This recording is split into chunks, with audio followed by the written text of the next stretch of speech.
Om Ajnana-timirandhasya Jnananjana-shalakaya Chakshurunmilitamena Tasmai Shri Gurave Namaha. Narayana Namaskrityam Naram Chaiva Narottamam Devim Saraswatim Vyasam Tato Jayam Mudirayet. Om Namo Bhagavate Vasudevaya. Om Namo Bhagavate Vasudevaya. Om Namo Bhagavate Vasudevaya. Hare Krishna.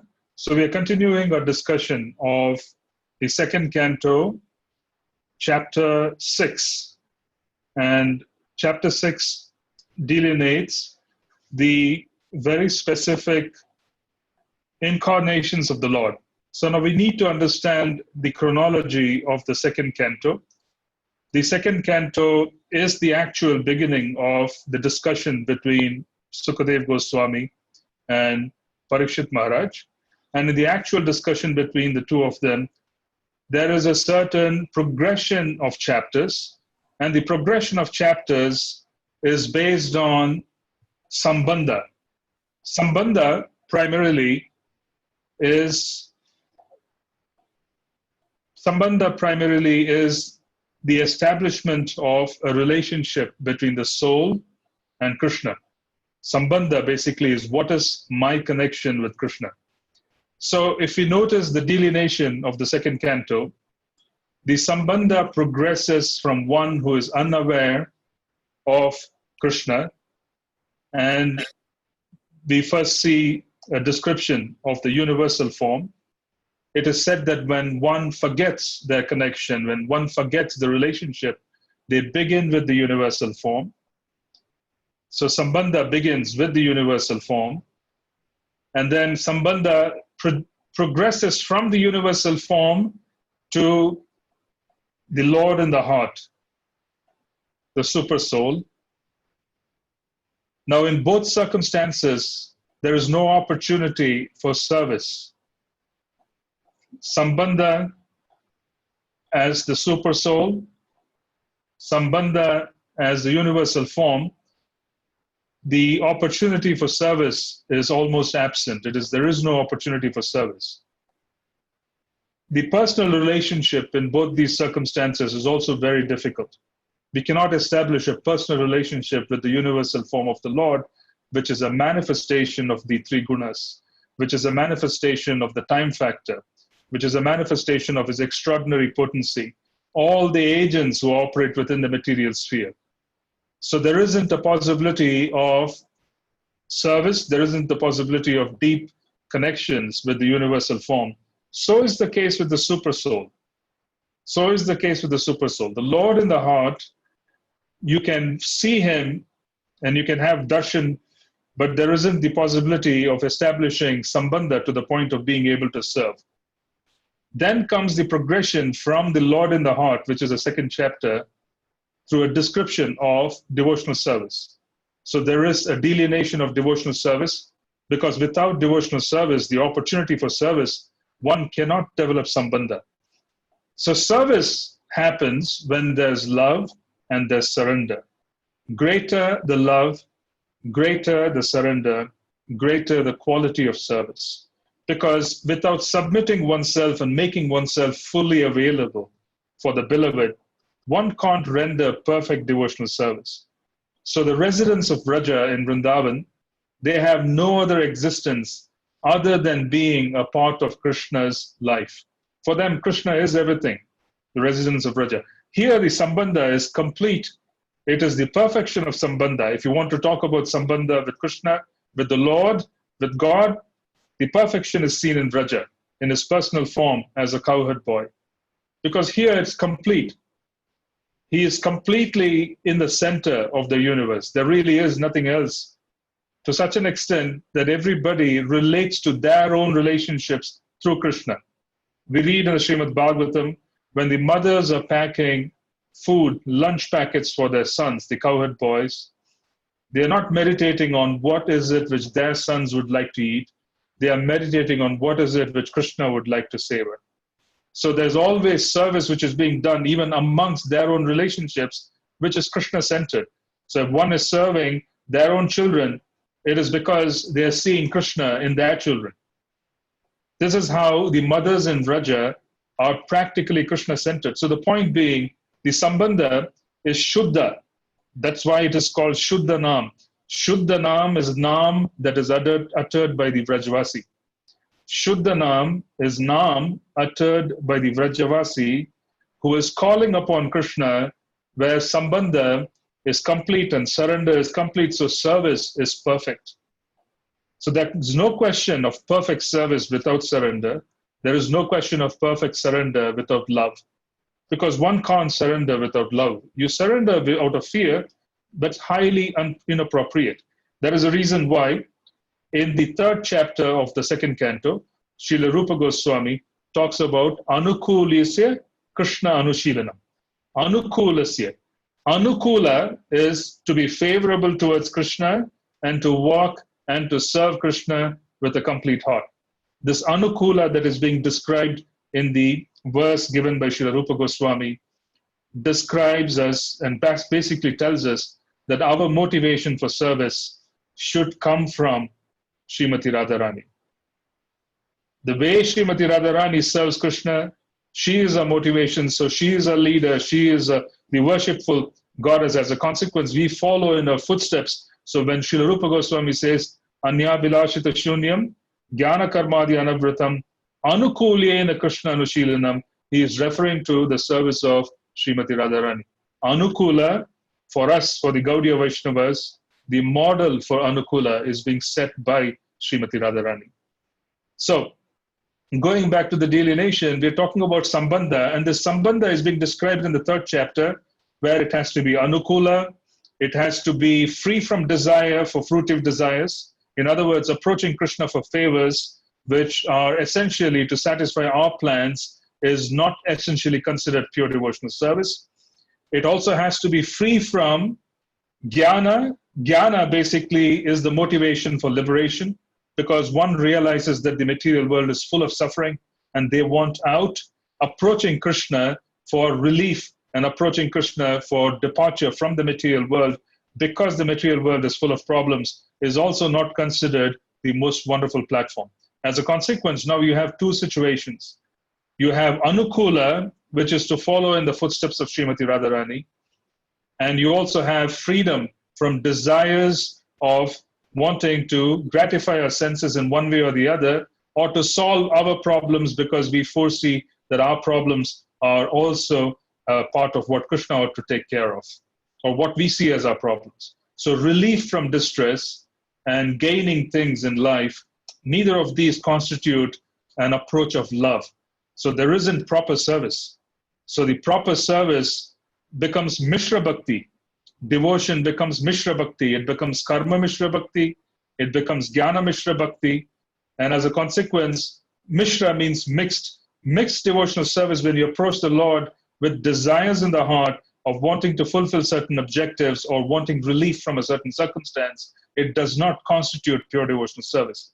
So what constitutes pure devotional service is free from all of these influences. And as a consequence, we have the first part, which is being described as freedom from jnana, freedom from the motivation for karma, karma kanda, which is desires to be fulfilled. And then the most important quality is to follow in the footsteps of Srimati Radharani. This is the opinion of our acharyas. This is the opinion of our acharyas. When they say anukulasya, anukula doesn't mean favorable. It doesn't mean, okay, I'm not going to scold them. I'm not going to curse Krishna like Shishupala did. I'm not going to chastise him and go after him for a fight like Hiranyaksha, Hiranyakashipu. I'm going to be favorable towards them. I'm going to go to the mandir. I'm going to offer some flowers. I'm going to offer some service. That is not what is being described by Srila Rupa Goswami. He's particularly saying anukulasya means you follow in the footsteps of Srimati Radharani. So that is complete surrender. There's complete love. As a consequence, there's great service existing for Krishna, completely unmindful of tribulations in life because you're existing for Krishna. Because the love for Krishna and the sambandha has increased to such an extent, nothing else matters. Now, that is the description which is being given in the 3rd chapter to set the stage for progress into what one would call the opportunity for devotional service. because the opportunity for devotional service doesn't quite exist when we look at the universal form, which is described in the first chapter of second canto. It doesn't exist when we are observing the super soul, which is described in the second chapter of the second canto. And third chapter is basically saying that we now need to set the stage for us to approach the personal forms of the Lord. Then there's a description which we see of Krishna's appearances as the Purusha avatars. Now, these are functional appearances. One can understand they are God because there is Kshirodakashayi Vishnu, the super soul, who lies on the Shira ocean, which is very much within the material sphere, but it is like an outpost. So the condition there is like Vaikuntha, it is in the material sphere, but then it is like an outpost. This is the incarnation of the Lord, who is within the material sphere, who is also a Gunavatar, who also appears in our heart of the living entities as the super soul. Then there is Garbhodakashayi Vishnu, who manages and is the soul of the entire universe.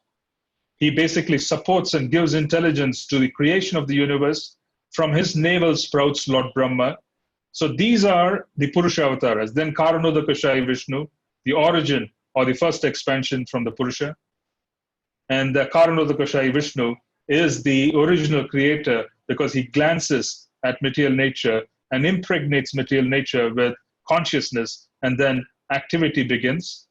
So this description is being seen in the fourth chapter onwards, but these are Purushas where one can approach and render devotional service. So there are paramparas within the Vaishnava Sampradayas. There are Sampradayas which exclusively focus on the Vaikuntha incarnations of the Lord, where the Lord lies on the causal ocean, the Lord lies on the Shira ocean, the Lord is the Garbhodakashayi Vishnu, and you will see in South India in the Ramanujacharya Sampradaya, where there's a tremendous amount of pomp and splendor with which these Purusha avatars are being worshipped, but in Dasya Bhakti.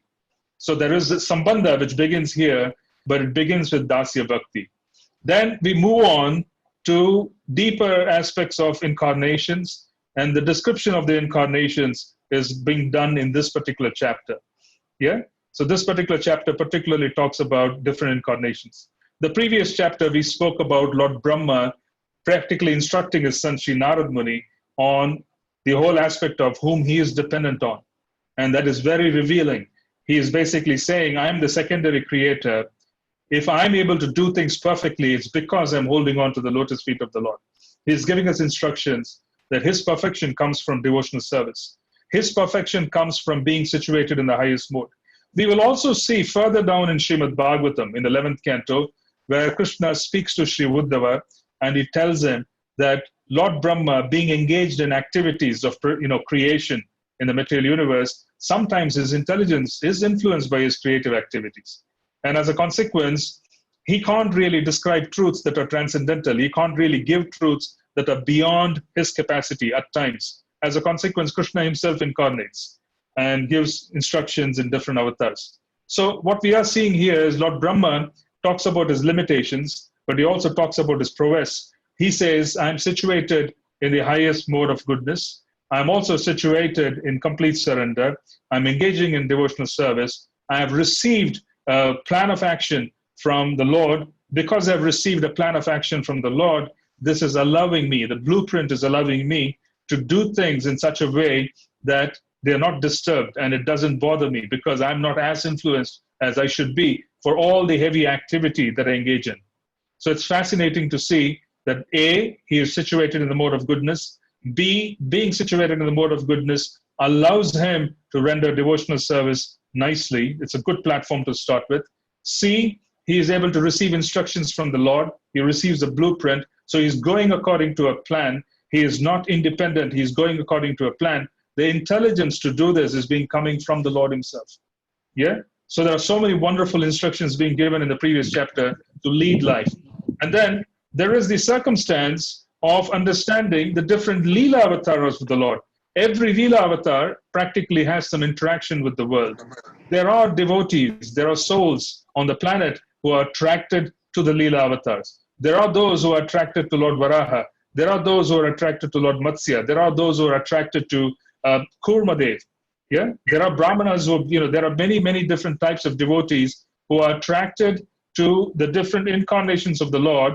And these incarnations of the Lord practically are being described in this chapter.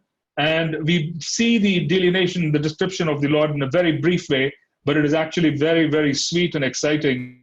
It also allows us to go through several incarnations in one day, trying to understand the essence. So in the previous session, we went through 8 verses. I'm going to start with verse 9 in this particular week session. Now, here we see verse 9 of Canto 2, 6th chapter, Canto 2. Maharaj Vena went astray from the path of righteousness, and the Brahmanas chastised him by the thunderbolt curse. By this King Vena was burnt with his good deeds and opulence and was en route to hell. The Lord, by his causeless mercy, descended as his son by the name of Prithu, delivered the condemned King Vena from hell, and exploited the earth by drawing all kinds of crops as produce. You know, what is fascinating, what is really fascinating to see is the fact that the Brahmanas, who are situated in the mode of goodness, have the ability to chastise a king who is situated in passion. Because the Brahmanas are one step above, they have the ability to manage the mode that is one step below. So we have to understand that for us to manage passion, for us to manage ignorance, we have to be in the mode of goodness. The mode of goodness gives us the ability to manage the lower modes. Because the Brahmanas were situated in the mode of goodness, they had the ability to chastise the king. They cursed him. It is said that an advanced soul's anger is like a curse. An advanced soul's anger is like a curse. And if that were to occur, all kinds of piety, all kinds of good deeds, all kinds of opulence accumulated at the subtle level by the yajnas, by the pujas and mantras, by a certain soul, will get completely vanquished. And then that allows the demigods to cast them to the lower regions of the universe. You see, because one exists in power and one manages in power because of good deeds and because of piety. If you need money, you need to create money at the subtle level first. If you can't create money at the subtle level, you can't produce physical money. In other words, physical manifestation of results is not going to occur without a subtle manifestation of results. So there has to be subtle creation. Subtle creation occurs. Now, what is this subtle creation? The subtle creation is in itself the action of piety. So piety is currency, but it is in the subtle form, and that piety, when combined with desires, allows the soul to achieve things in the world. So please understand that there's a process for creation. So when we look at someone with great opulence like a king, then they have had a lot of piety. And with that piety, they desired to accomplish a few things. Those desires were fulfilled because they had piety, which was subtle currency. If you lack subtle currency, you can't really produce what we see as physically manifest in the world. One is not possible without the other because the origin is subtle. It has to be subtle first, and then when the time factor agrees, the physical part will also manifest. That is why the asuras, the demons, they're very clever and they're also very intelligent in managing resources. They're very good in planning. Yeah, this is quite fascinating that they are much better than the devotees in planning ahead. They're very, very good in thinking and planning. They're always constantly agitated in wanting to plan further. So what they are doing is basically planning ahead, and then the asuras also understand that if I can get a mantra with which I will spend years and years in penance, that in turn would allow me to accomplish austerities, and through the austerities I will accomplish piety, basically accumulate some pious results. This is subtle currency. Once they get the pious results after the demigod appears before them, grants them their desires because the mantra has been chosen, then they start moving around. You notice that they don't move around thinking they have power. They strategize, they chant, they do sadhana, they perform austerities, accumulate the power at a subtle level with blessings of demigods, and then they exploit those blessings by wanting to do things in this world. This is seen in scripture. One demon after the other. The devotees are not very good at it. Yeah, we are not very good at this planning. But the devotees, the demons are actually very good. The demons are very good. They plan, they execute, they know which mantra to chant, They will go stand upside down for thousands of years. What do we see in all of this? We are seeing an accumulation of currency. They're accumulating subtle currency, and the demigod appears and then basically gives them the powers. Then they start exploiting. You can't really do things without that particular aspect. So it is being seen. So here it is being seen that Vena basically was blessed with piety, and he was blessed with all kinds of opulences because of his previous prize reactions. But because he offended and was exploiting, and he was basically not efficient, and he was very offensive to the sages, they decided to end his reign. How did they end his reign? They cursed him. Brahmanical curse is very difficult to remove, almost impossible. Almost impossible. Brahmanical curse is very difficult to remove. And as a consequence, you see in scripture, both the Ramayana and in the Mahabharata, you see in scripture that when a Brahmana curses, depending on the potency of the Brahmana, it's very difficult for them to remove the curse. That's why they're deadly afraid of Brahmanical curse, especially if they're aware of Shastra, simply because they know it's very difficult to remove. It's one of the most difficult things to relinquish. It will stay for many lifetimes. That is the issue. It will stay for many lifetimes. Now, what is being seen here is that they literally cursed him, and the curse in itself destroyed his piety. And by destroying his piety, they practically were able to debase him, remove him from power, and he was cast down to one of the lower regions of the world, because that was required. First, you had to remove the subtle currency, which qualified him to be on the planet in power. So they removed the subtle currency by cursing him. That subtle currency was extinguished. Once it was extinguished, the demigods could take this powerless individual down to the lower regions of hell. Yeah, it is all kinds of strategy. But then you notice that the power of mode of goodness over the mode of passion. Now, Prithu is an incarnation of the Lord. And what is the good fortune? That because certain services had to be done, Prithu came from Vena. So he was a son of Vena. Now, the great personality Prithu, who was an incarnation of the Lord, because of which we are called Prithvi in one sense, yeah, the earth benefited immensely, and King Vena benefited because Prithu, the incarnation of the Lord, came to know that his father is in a hellish condition. So he actually relieved his father from the hellish condition, which is the duty of a son. The duty of a son was performed by the Lord, because even though his father was actually cursed because of his actions, the duty of a son was to relieve the father of his tribulations. So he relieved the father of his tribulations, took him out of his troubles, and he also helped Vena regain his position. See, this particular fact is being described very nicely in the Vamana Purana, and it is said that Vena contracted leprosy.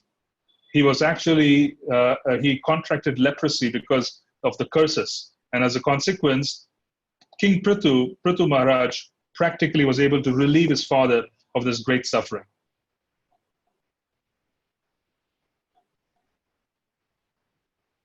Then the next incarnation is described in verse 10. The Lord appeared as the son of Sudevi, the wife of King Nabi, and was known as Rishabhadeva. He performed materialistic yoga to equibalance the mind. This stage is also accepted as the highest perfectional situation of liberation, wherein one is situated in oneself and is completely satisfied. This is one kind of Ashtanga yoga. There's a description being given in the 5th canto of Srimad Bhagavatam. Rishabhadeva, he appears, and he basically instructs his sons, and one of these sons is Bharata. The Bharata, who is a son of Rishabhadeva, became Jada Bharata. He also is the cause of our being called Bharatvarsha, because, the Bharatvarsha, the name Bharata is the origin of Bharatvarsha. The Lord appeared as the Hayagriva incarnation in a sacrifice performed by me, which is Lord Brahma. He is the personified sacrifices, and the hue of his body is golden. He is the personified Vedas as well, and the super soul of all demigods. When he breathed, all the sweet sounds of the Vedic hymns came out of his nostrils. You see, growing up in South India when I was a child, on Saraswati Puja, quite fascinating to see in India, on Saraswati Puja day, all the schools would be shut, yeah, because everybody engages in worship. So in our household, because we were Vaishnavas, the worship of Mother Saraswati was actually replaced or actually done with the form of the Lord of Hayagriva. So Lord Hayagriva, we used to worship Lord Hayagriva on that particular day, yeah, because he is the origin of the Vedas. He is the origin of all kinds of meter, of all kinds of education, all kinds of knowledge. He is the super soul of the demigods. Now, if you remember, some of you, I often chant the Aniruddha prayers, which are from 4.24, 36, and 37. 4.24, 36, and 37, which is Bhagavatam, it's basically the prayers offered to Lord Aniruddha. When Lord Aniruddha appears, he appears as Hayagriva. So the form of Aniruddha that we see on the planet, when he appears, when he incarnates, is Lord Hayagriva. So he is practically the super soul. He is practically the Paramahamsa. He is situated in everybody's heart. So we offer prayers to him because he is the origin of all the Vedas. He restores the Vedas to Lord Brahma. He is the instructor of the Vedas as well. So it's fascinating to see because he has a horse's face. And in southern India, in Tamil Nadu, very specifically, you will find temples associated for Lord Hayagriva. In front of the temple, you will be able to buy a notebook, you'll be able to buy pens, and then everybody before the exams would offer the pen and the notebook, and then they would place it at the lotus feet of the Lord, and then they would offer prayers, and then they would take the pen and the notebook to, kind of be successful in the exams. So it is like they approach Lord Vishnu for everything, but in the form of Lord Hayagriva, he is worshipped for the purpose of education, most importantly, the education that we receive from Vedic education, transcendental education. So his basic prayer goes Rig, Yaju, Sama, Rupaya. Rig, Yajuhu, Sama, Rupaya. All the three Vedas. His form is the form of all three Vedas. Rig, Yajuhu, Sama, Rupaya. Vedarana Karmane, Pranavodgita Vapuse, yeah, Maha-Ashva, Sirase Swaha. So basically, he is also the Pranava, the Om, syllable Om. So this is a very important, I would say, incarnation who is worshipped in southern India. You could go now and you could see there are many famous temples and all kinds of miraculous bhakti literature is being produced by the worship of Lord Hayagriva by the saints of the Sri Sampradaya. The Acharyas, the saints of the Sri Sampradaya, which is a bona fide Vaishnava Sampradaya, their worship of Lord Hayagriva allowed them to write volumes and volumes of work praising the Lord. All kinds of literature of bhakti that came from the worship of Lord Sri Hayagriva. So it's quite fascinating that here is described. The Lord appeared as the Hayagriva incarnation in a sacrifice performed by me. He is the personified sacrifice, Yajna Purusha. He is the Yajna Purusha. He is the personified sacrifices, and the hue of his body is golden. He is the personified Vedas as well, and the super soul of all demigods. When he breathed, yeah, all the sweet sounds of the Vedic hymns came out of his nostrils. Vadiraja Tirtha is one of the most prominent Madhva Sampradaya Acharyas. And what was very amazing about his presence, is the fact that Vadiraja Tirtha, while he used to worship Lord Hayagriva every day, and his prayers can be found, he was extraordinarily prolific in his writing work. Whenever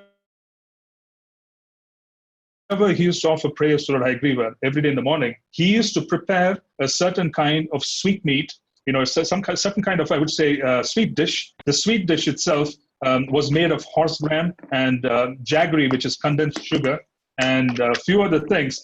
He used to, Haribol devotees, could you place yourself on mute, please? Could you just check your phones? Yeah. So he used to prepare this wonderful sweet dish. And even today, the sweet dish is offered in many temples in southern India, Karnataka and Tamil Nadu. This Vadiraja Tirtha was a Madhva Sampradaya Acharya, very prominent, very, very prominent, very powerful Madhva Sampradaya Acharya. And what he used to do was he used to prepare this sweet dish, he used to put it on a plate, and he used to hold it on his head.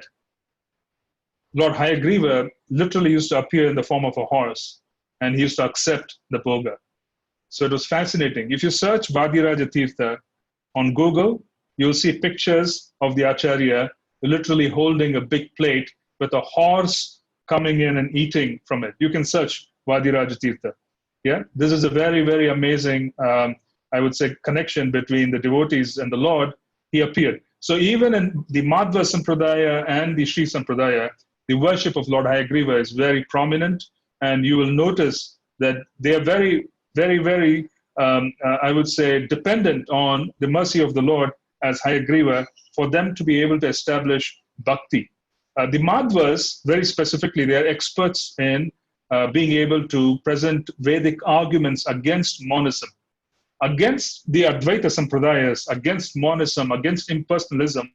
The Madhvas were expert. They are experts. They particularly have received the potency of Madhvacharya. He was very powerful, and he basically, they are experts in presenting arguments that defeated impersonalism in different parts of India when the Bhakti movement started in the 10th century. So we are talking about a period before Lord Chaitanya's appearance, and these acharyas were establishing Bhakti after the advent of Shankaracharya. So Shankaracharya established, Adi Shankaracharya, Sripad Adi Shankaracharya, established impersonalism, and this was basically to re-establish Vedic religion after the advent of Lord Buddha.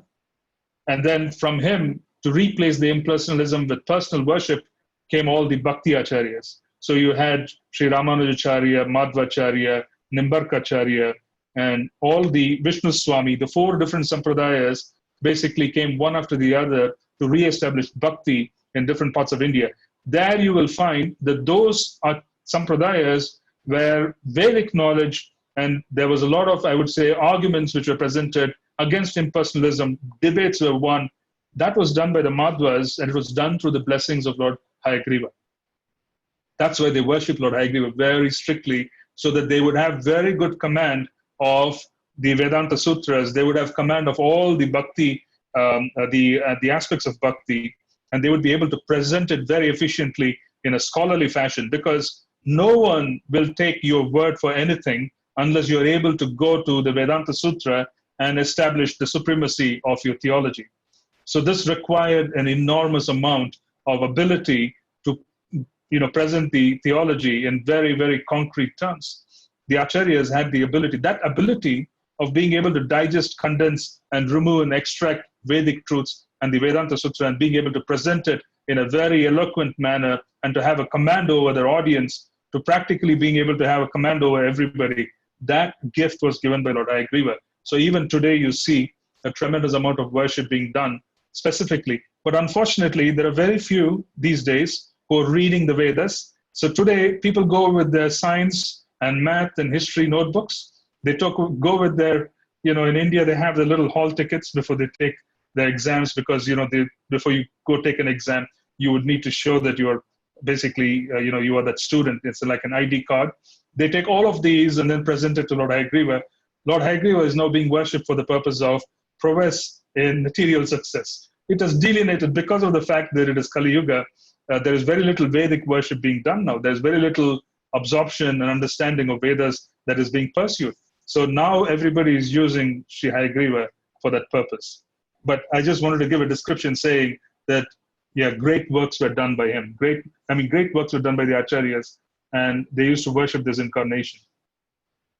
At the end of the millennium, the would-be Vaivasvata Manu of the name Satyavrata would see that the Lord in the fish incarnation is the shelter of all kinds of living entities, up to those in the earthly planets. Because of my fear of the vast water at the end of the millennium, the Vedas come out of my mouth, and the Lord enjoys those vast waters and protects the Vedas. So this is Lord Brahma. Lord Brahma is being overwhelmed by the destructive forces at the end of his day.